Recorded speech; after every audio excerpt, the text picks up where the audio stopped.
The Bloodstream podcast is made possible by Takeda and is intended for informational, educational, and entertainment purposes only. Please consult with professionals before making any healthcare decisions. When we saw the movie, it inspired me so much that when he said, save one life, and I wanted to save one life. That voice belongs to a young man named Zachary, who, get this, after seeing Bombardier Blood, asked his parents to forego Christmas gifts, something I've done 0 times, in favor of sponsoring a child through Save One Life. That's right. He's better than me. That's the point I'm trying to make. He joins us for the interview later in the program to teach me about generosity. Giving Tuesday took place this week. It's a critical day and really the kickoff to a critical month of fundraising for nonprofits, which this community is certainly full of. Amy and I will discuss in just a little bit, as well as you'll hear us talk about ASH 2020, the annual meeting for the American Society of Hematology, which starts in real time tomorrow on December 5th, running through the 8th. And Bloodstream, my friends, has got a very special and very influential insider working that meeting. Who is it, and what is this person doing at ASH? You'll have to stick around to find out, and in order to encourage you to do just that, please allow me now to say hello. And welcome to the Bloodstream Podcast, a weekly show serving entertainment and information to the inherited blood disorders community. I am your host, Patrick James Lynch, joined as I am every Friday by none other than my colleague and recent Friendsgiving pal, Ms. Amy Board. Hello, Amy. How are you? Hello. I'm well, and I feel tired today, which is what I felt on Friendsgiving Day. For some reason, I'm pooped. Okay. I don't know. I just feel Sleeping okay? I'm tired today. Yeah, I got lazy last week. Like we slept in. We got our we started staying up later, and then we slept in a bunch. And today I ran for the first time in like a week, and oh my gosh, it was rough. That'll do it. It'll do it. Yeah. So anyway, I feel like I'm in a fog, so I'm looking forward to this conversation to snap me out of it. Well, I hope we can do just that. Well, as you know, I got a bonus day of vacation. Yesterday was my birthday. We're recording this on Tuesday. Yesterday being Monday was my birthday, and I got to extend the already long holiday weekend. And I was reminded this morning, there's nothing better than finishing a holiday weekend with a bonus day off, so that when you come back, there's just that many more emails and things to catch up on from the time away. So I was about to say. Yeah, no. So while you are feeling a little bit like sleepy and like you're getting back into the flow, believe you me, I feel the same way, getting back into the flow. So we're going to do it here together. Maybe you all are feeling the same out there. I still also have Thanksgiving leftovers in my fridge. So the as do I. Overeating and like food coma thing that happens, I'm still on that program, to be honest. I'm still having pie for breakfast. It's still a thing. Yep. And now I have birthday cake and cupcakes as well. And I'm going to be honest with you, I'm eating all of it. I'm not even pretending to be disciplined right now. I'm like on a 5,000 calorie a day diet for the time being, I think. So other than my birthday, another thing this week that was worth mentioning is that we had December 1st, which was 2 things. It was World AIDS Day, and as you Bloodstream listeners likely know, we had a special episode with one of my favorite people, Jeannie Wakekinder. If you are not a subscriber, well, let's talk about that. Subscribe to the Bloodstream Podcast wherever you listen. If you are a subscriber, then you probably already heard or have in your feed the episode from Tuesday with Jeannie, a special World AIDS Day episode, also recognizing the 30th anniversary of the Ryan White Care Act. And Jeannie and I spoke a bit about her recently losing her husband, Roy Ginder, which we also talked about here on Bloodstream a few months ago, but people really haven't heard from Jeannie since then. So it was an opportunity to give her a chance to share a little bit about where she's at and let the community know as well. The other thing, though, that December 1st, Tuesday this week, brought about was Giving Tuesday. And we want to talk a little about like what Giving Tuesday is. Amy and I participated in a fun Giving Tuesday thing. And just before we get into that, I want to thank our presenting sponsor. You may have heard of them, Takeda. And they have this website, bleedingdisorders.com. And if you go to bleedingdisorders.com, you're going to learn about, get this, bleeding disorders and the resources that Takeda has made possible for the inherited blood disorders community. Find it at bleedingdisorders.com. And as always, we like to say thank you, Takeda, for sponsoring the Bloodstream Podcast. So, Amy, okay, Giving Tuesday, December 1st this year. Let's tap into that nonprofit background of yours, Miss Board. Can you tell us a little bit about what is Giving Tuesday and why is it important? Giving Tuesday is a global day of giving. And I love that. I love the idea of that. It is a collective day where nonprofits can basically like have a reason for an ask, like a genuine ask. And it's in December, of course, as we're wrapping down the end of the year. It's meant for, obviously, for donors to obviously give to the organizations that they believe in to get that tax benefit, at least here in the States. And it's just it's a collective day of awareness and humanity, and it's great. A lot of states have their own giving days. Colorado has their own day. It'll be next Tuesday, Colorado Gives Day. So it's a thing that has like popped up all over, and recently the global day is Giving Tuesday, and it's a thing. It's a thing everywhere, and it's fun to see nonprofits go after it. We'll talk about Save One Life. It's fun, but most have a goal on this day. Most really do campaigns. One of the organizations that we profiled here on the Believe 19, Caught Up, has done a great campaign this year. They've done really good things. So nice. It's one of my favorite days of the year. Not to be totally sappy, but I love it. It's just it's a day to honor the work that nonprofits do and to give back. And it's just fun to sit at your computer and kind of go through and be like, these are the organizations that I'm going to give to on this day, and to contribute to the work that's being done in our communities. I was kind of amazed to read, and this comes from a website, neon1.com. I don't know if it's the most credible website in the world, but I've seen these similar statistics in other places. So let's take them at more or less face value here. Nearly 1/3 of annual giving occurs in December. 1/3. And 12% of giving happens, get this, in the last 3 days of the year. So organizations, just thinking about that as a guy with a company, if we didn't know about the money that we'd have for the following year, at least 12% of it for the final 3 days, and 1/3 of it the final month, I would just imagine that would put such pressure and stress on the backs of executive directors and development directors. Did you find that when you were at the chapter in Colorado? You just said it's your favorite day, one of your favorite times a year, but did you feel the pressure that these statistics suggest one might? That's a great question. And because of our funding model here in the bleeding disorder community, we didn't feel a lot of pressure, because the majority of our funding comes from the pharmaceutical manufacturers that manufacture our drugs and, really fund our humanitarian efforts in the community. So the day, we always had a big goal, and it was just, for us, it was more of a great opportunity for us to tell our story, and maybe more people would listen. And that was fun. My pals, like my friends, would have massive goals, and things like 1/3 of their budget was made up by end of year giving or these campaigns. And wow. If you're a nonprofit nerd, if you're a fundraiser, this type of stuff is what you do. It's not just in December. You do it all year round. You have certain campaigns, you have certain things you do, you have events that you put on. This is just a part of the package. And again, it's another opportunity for fundraisers and for nonprofits to kind of showcase what they do, and to have an audience that's kind of like right there. So let's chat a bit about what we participated in for Giving Tuesday this year, which was Save One Life's live stream, all day Tuesday, bunch of different guests that Chris. Man, that's tough. I gotta say, I feel for him. He's got like 9 hours in a row of sitting there and doing interviews on a stream. That's a lot. So good job, man. Well done there. But let's chat a little bit about that.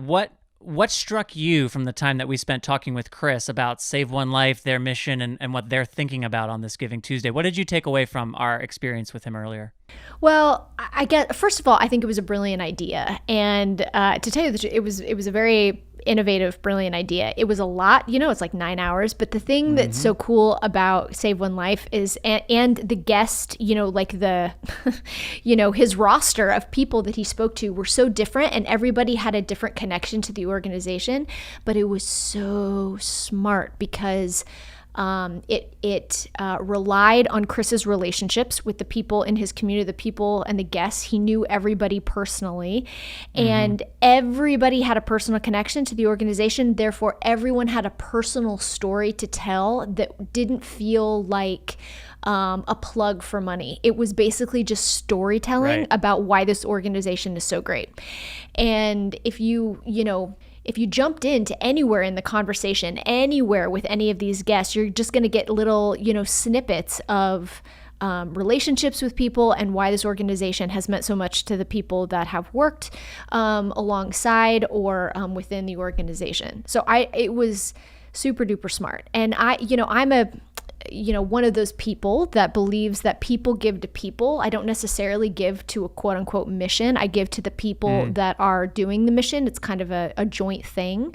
I want to give to the people that I believe in and the people that tell that story. Because everyone in a nonprofit has a story, and everybody that works in a nonprofit at some point, whether you're a grunt that, is just, a temp, that's working on letter writing or something, or you're an executive director or you're a fundraiser, everyone at some point has this moment where they're like, oh, this is changing an actual human's life. This is providing one more week of food for a family that will struggle.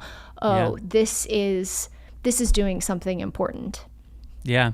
And those stories, too, are what help each organization stand out, especially this time of year when every nonprofit is looking to raise money and looking for your attention and sending you an email and putting things out there. So I think leading with stories, I mean, I'm biased here. I'm right in the middle of my soapbox now, but I think leading with story is what each individual organization can do that's unique to that organization. Tell the story of your beneficiaries, of your donors and their experience.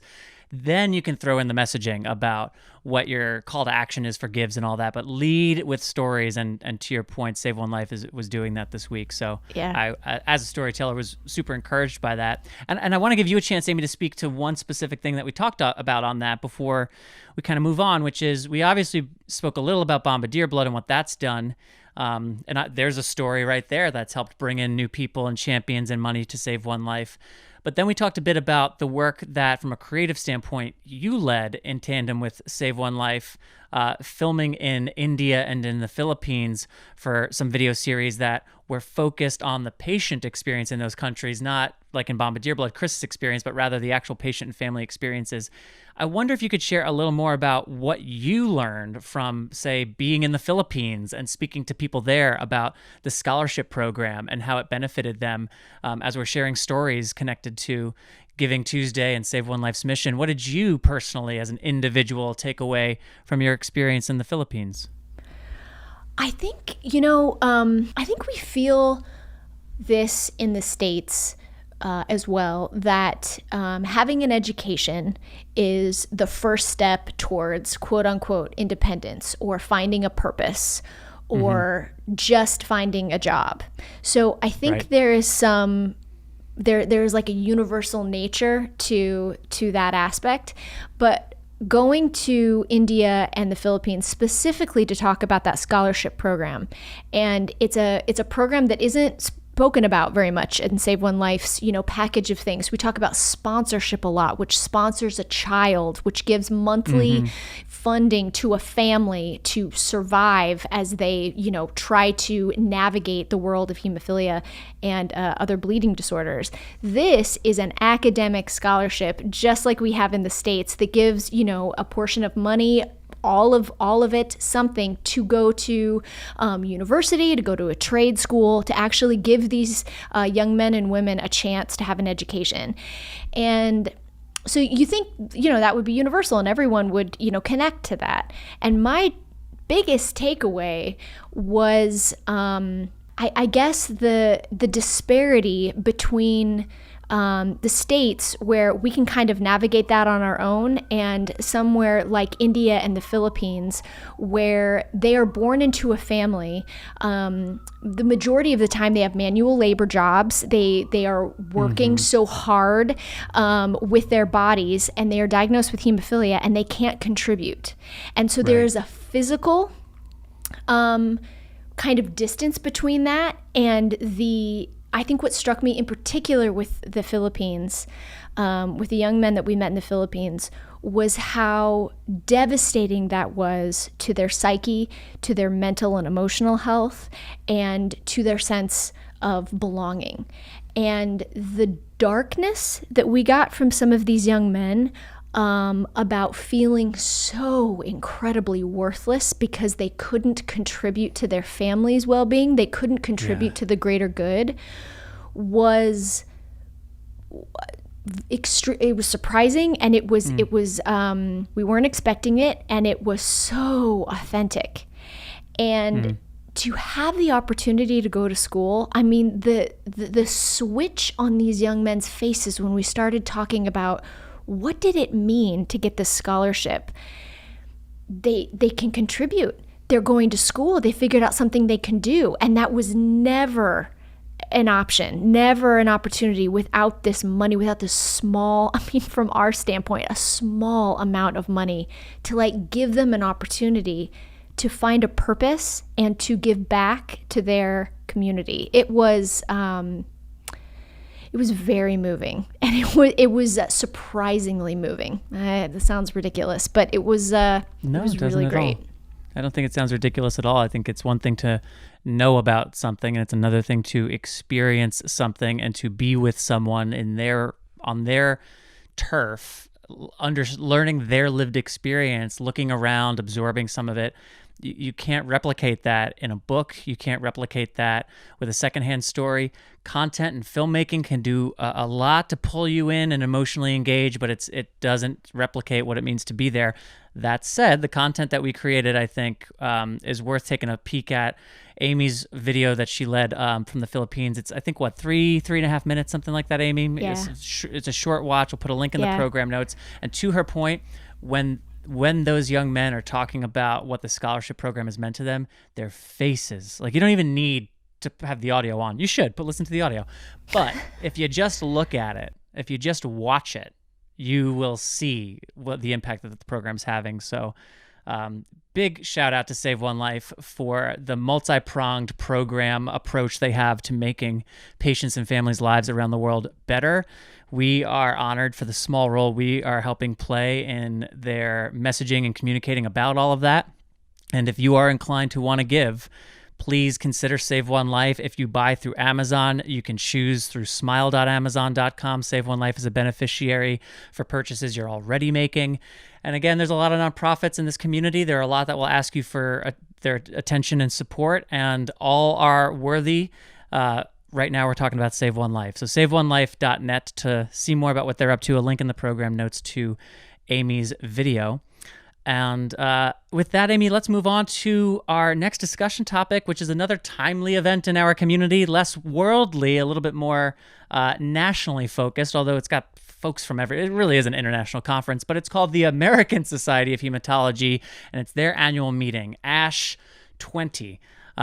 This is a big meeting. The reason that it has particular significance is it's the largest meeting in the U.S.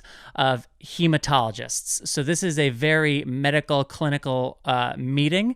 So as opposed to, say, the Hemophilia Federation Symposium, which is very community-oriented, NHF's BDC, which is medical and clinical, but also community-oriented, this is really looking at the medical and scientific elements of all forms of hematology, which include things like hemophilia, von Willebrand disease, sickle cell disease, and other conditions relative to our community. What's fun for us is that this year for ASH 20, as I mentioned at the top, we have an insider who is inside, because that's what an insider is, the inner workings of ASH 2020. serving as editor-in-chief of the ASH News Daily, the daily publication that comes out of ASH that somehow has to capture and summarize the highlights from each of these 4 packed days.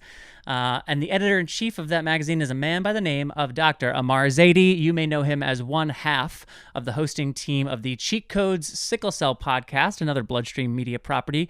And Dr. Zaidi is the editor-in-chief of the ASH News Daily. He will have a significant role to play during ASH, and we are pretty excited to have him as a part of the Bloodstream fold to give us that inside scoop. And I think, and actually maybe Greg can speak to this, producer Greg, son of recent interview guest. I blanked on your dad's name just as I was introducing Kenny, you. Kenny Holtzman. Kenny, I should know that. I said that name 15 times yesterday to a 3-year-old who wished me happy birthday. But Greg, what have, I know Dr. Zaidi and Dr. Callahan too, the other half of that team, I know they've been really excited about ASH and maybe what they can do in terms of cheat codes and pulling the cheat codes audience into ASH a little bit more. Can you take us inside some of the thinking there and what people might expect out of Dr. Zaidi and cheat codes through ASH? Well, as you know, and as I think some of the audience knows, Amar, Dr. Zaidi, is one of the leading, if not the leading voice, for advocacy and racial equity when it comes to sickle cell disease and speaking on racism's impact on the disease itself. So I'm sure at ASH we're going to get a lot of that. Amar will not stop his push for trying to push this disease more to the forefront of the medical community and the issues within the disease to the forefront of the doctors working on it. So it'll be neat to see the impact that has through the course of this meeting and what comes out from the meeting, what the talking points are, and kind of keeping an eye for where sickle cell might be in the conversation. And one of the ways that you can, if you're listening and want to follow along, whether it's on Twitter or Facebook or Instagram, the hashtag ASH20, so ASH20 is the quote-unquote official hashtag. So if you're following that across the meeting, those who are posting and using that hashtag, you'll see what they have to say. I would also recommend question. Yes, Amy, any questions? Amy Board, please go ahead with your question. I do. I have a question. If you're a patient, if you're a mom, listening to the Bloodstream podcast and you have no idea what we're talking about, have no idea what your, hematologist is talking about 95% of the time when you're in comprehensive visit, why should you care? Like for you as a patient, Patrick, why do you care? Why do you follow what comes out of ASH? I mean, I think we've all heard our hematologists say things like in the middle of their presentations about gene therapy, like, well, when this was presented at ASH, so everyone like kind of knows it, but like, why do we care? What if we don't understand the words? Yeah, well, so that's a great point. And I think that's part of what we here at Bloodstream and generally with Believe Limited try to do is play a little bit of that translator role, because sometimes it really is difficult to just conceptually wrap one's head around what's being discussed, especially if the primary audience in a session are other clinicians, medical people, scientific people. Sitting in those rooms, which I've also done at the WFH and elsewhere, it's tough. Like I struggle in a lot of those rooms to with nuance, fully understand what's going on. But the reason I think it's important and the reason I think you can't just accept that difficulty as a reason to go, I don't need to pay attention to it, is, I go back to blood safety and I go back to the known unknowns of medical advancements. I think people in this community who are affected by a lifelong chronic disease should be seeking information from as many credible sources as possible. So for me, that means get information from your HTC and your doctor. Get information from your chapter and from the national foundations. Get information coming out of clinic meetings. Read stuff that gets published in the New England Journal of Medicine. See what somebody in Ireland is saying about non-factor replacement therapy. Gather as much information as possible because this stuff is challenging. And if we just limit our input to that which we most readily grasp or that which confirms our pre-existing biases or that which just feels more comfortable, we might be missing something. You might be fine, but you might be missing a piece of education that would lead you to make a different decision about your treatment plan or the way you'd want to approach something. It might give you a different perspective on what the future could hold.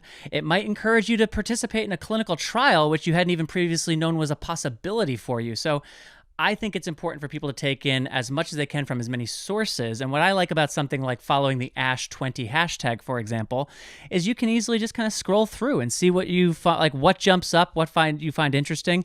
I always kind of take a look at, who is posting and then how much interaction are some of these posts getting from other medical Twitter people or medical Facebookers. There are a lot of social media clinicians and medical people now there weren't a few years ago, but there's a whole movement of these experts using social media. So I feel like we kind of get to tap into that sneakily by like using the hashtag or following the accounts of hematologists who are primarily speaking to other hematologists. That's a great point, because you're right. It is kind of a new thing that like some of our hematology, thought leaders per se are now on social media like Twitter, and they're speaking like normal people language on Twitter.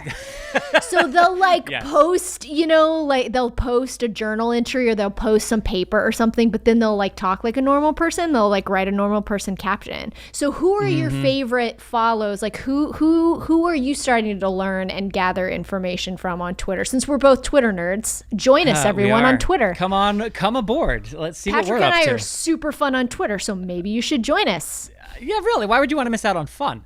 It's free too. It's free. Twitter's Professor free. Mike Macris, the professor of best. hematology.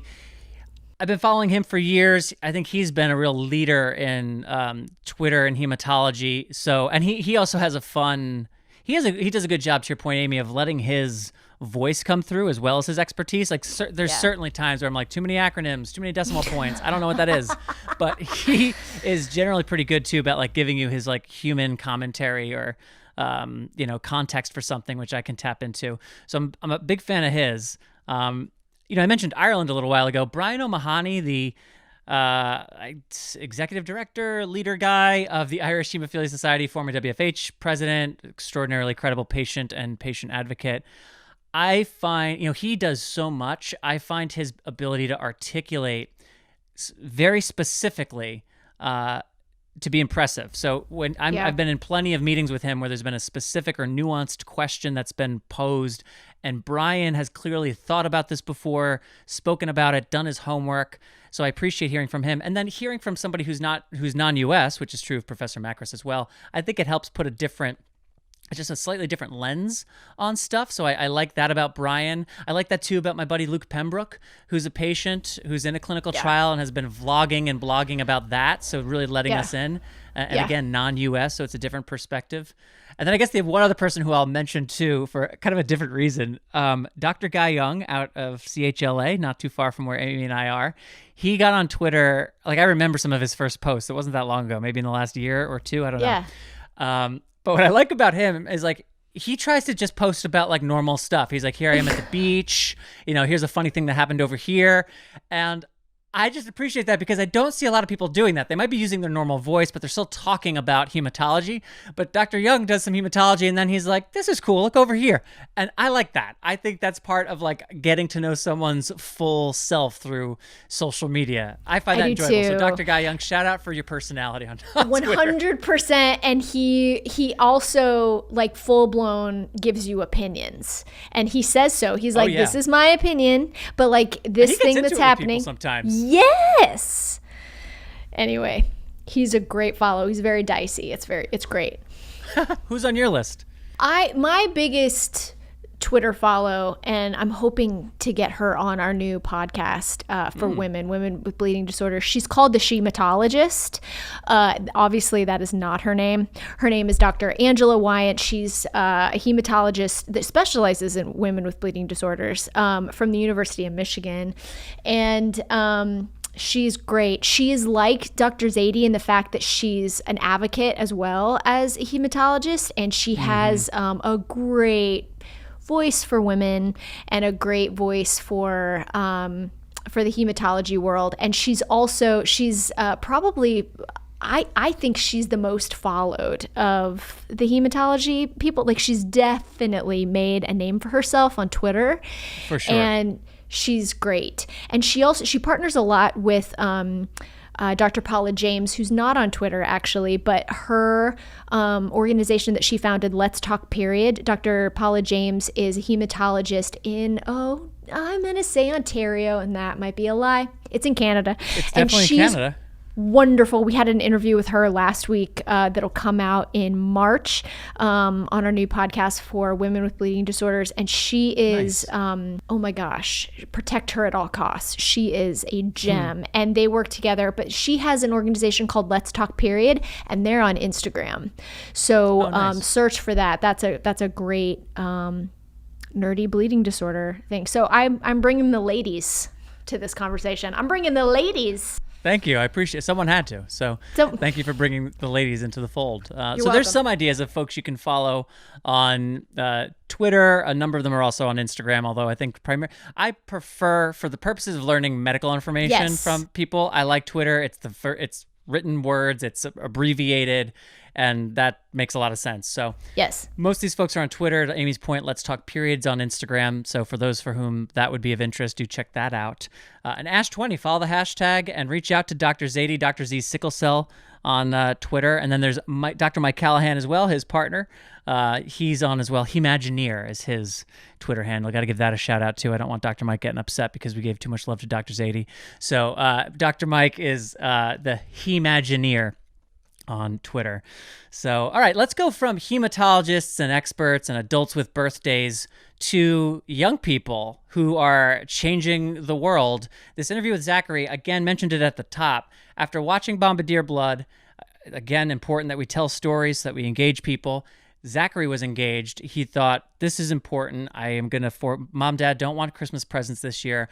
I want instead to sponsor a child through Save One Life. What an awesome moment in his life. I don't know if he knows that yet, but what an awesome moment in his life. What a cool inspiration he can be for other kids his age. What a difference he's making by just making that decision and communicating it to his parents at such a young age. So let's hear directly from him. This is my and Amy's conversation with our new friend, Zachary. All right, so Amy and I are now joined by a young and inspiring member of our community alongside his mother. We are joined by Zachary and Autumn. Zachary, good morning. How are you? Good morning for me. I guess it's good afternoon for you, isn't it? I'm good. Where are we reaching you today, Zach? Where do you live? Norwalk, Maine. You know, Zach, you came on our radar when we saw this incredible post from Save One Life just, I guess, a couple of weeks ago now about a decision that you had made and communicated with your family. I wonder if you could tell us the story of what it is that you asked your family and why. Are you going to be shy now? Okay. You want me to start it? So I had been wanting for Christmas, I wanted to get Zachary. We had met Chris Bombardier on World Hemophilia Day last year when he came to Maine, and we watched Bombardier Blood. We got to watch the premiere of that with him. And Zachary was inspired. You know, he's has needle phobias, and you know, it was just eye-opening for him to see different realms of the world. So I'd reach out to Chris because I was trying to get a hat for Zachary, and I couldn't get off the site, so I messaged Chris, and so he sent me one. I said, okay, so let me know how much you want for it. He's like, no, I don't want anything for it. He's like, you know, if you want, he's like, donate to, you know, Save One Life. And I was like, well, funny you say that, because we were talking about Christmas and Santa, and Zachary had said, what did you say? I didn't want one because it's all about family and friends. Yeah, he didn't want presents this year because it's about family and friends. And so we talked about finding somebody to sponsor through Save One Life. Wow. Zachary, that's so neat. Tell me more about what made you want to do this. Where did you get this idea? When we saw the movie, it inspired me so much that when he said Save One Life, and I wanted to save one life. That's amazing, man. That's really amazing. I'm curious to know what else about the movie stuck out to you. I don't know if you know, but Amy and we had something to do with making that movie. So what else stood out to you? We'd love to hear it. Yeah, what did you feel when you watched the movie? I feel like I had a full support team. That's that's great. And what was it like watching Chris Bombardier up on the big screen? What was that like to see him and his story? I felt good seeing him and meeting him. So, Zachary and Autumn too, I suppose, have you chosen the child that you want to sponsor through Save One Life? We did. Yep.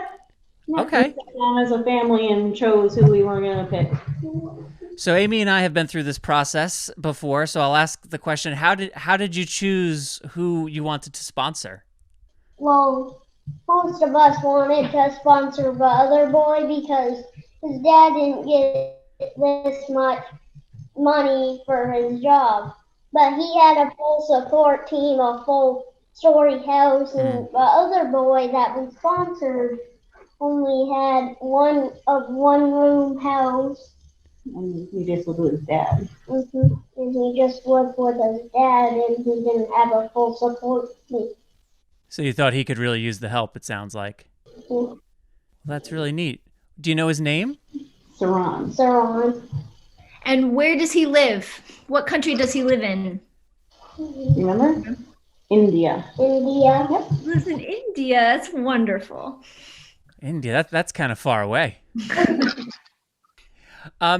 Zachary, do you think it's important that kids like you do raise money and support other people like you're doing through Save One Life? Do you think it's important for kids like you to be involved in stuff like this? Yes. Why is that? Well, why do you think it's important to raise money? Why do we raise money for our Maine families? Because not everybody has what we have. We're very fortunate in Maine and in America. Yeah. How does it make you feel to raise money for your friends? Good. Yeah. Makes you feel good? Good. Well, Zachary, we only have a few weeks left in 2020, which has been a very interesting year. So is there anything in the remaining weeks of 2020 that you're excited for? We talked a little about the upcoming holiday party. What else is going on that you're looking forward to? Seeing my friends and family. Well, Zachary, I have to say again, it was so inspiring to read about your decision and your family's decision. I think there's a lot of other families and a lot of other kids who are hearing your story, and it might inspire them to donate or fundraise or otherwise do good that they hadn't been intending on doing. So because you were willing to not only do what you did, but share about it publicly, I just want to say thank you, because that's how other people get inspired, and that's how real change happens. When one person like you, Zachary, decides to make a decision and talk about it, it inspires others, and the domino effect of all of that is tremendous. So thank you for what you're doing, and please keep it up. And thank you for supporting Save One Life. We love hearing your story. We'll catch up with you guys later. Awesome. Thank you, guys. Thank you. Thank you, Zachary, for joining and for inspiring all of us. Thank you all out there for listening. And a reminder to follow Dr. Zadie, to follow any of the people we mentioned earlier, the Hematologist, and the hashtag ASH20 for all the latest from the American Society of Hematology's annual meeting over the next few days. Amy and I will be back next week with another episode filled with entertainment and information. And with that, that is all for this episode. Special thanks to everyone at Bloodstream Media and Believe Limited who makes this Bloodstream podcast possible. Thanks to Zachary, and thanks as well to our presenting sponsor, Takeda. bleedingdisorders.com to learn more about their resources for and commitment to the blood disorders community.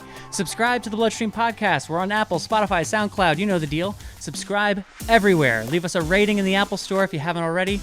5 stars is all I want to talk about today. Share this episode with a friend, or share any episode of Bloodstream with any human being you know. We cover a lot of topics. You probably know at least 1 or 2 people, and word of mouth is the best way we reach those new people. So, word that mouth. Have a bleeding disorder or health topic that you'd like to hear Amy and I discuss and maybe butcher? Well, you want to inquire about casting opportunities for Bloodstream's narrative and docu-styled podcast series? Good news. You can email us, mailbag@Amy.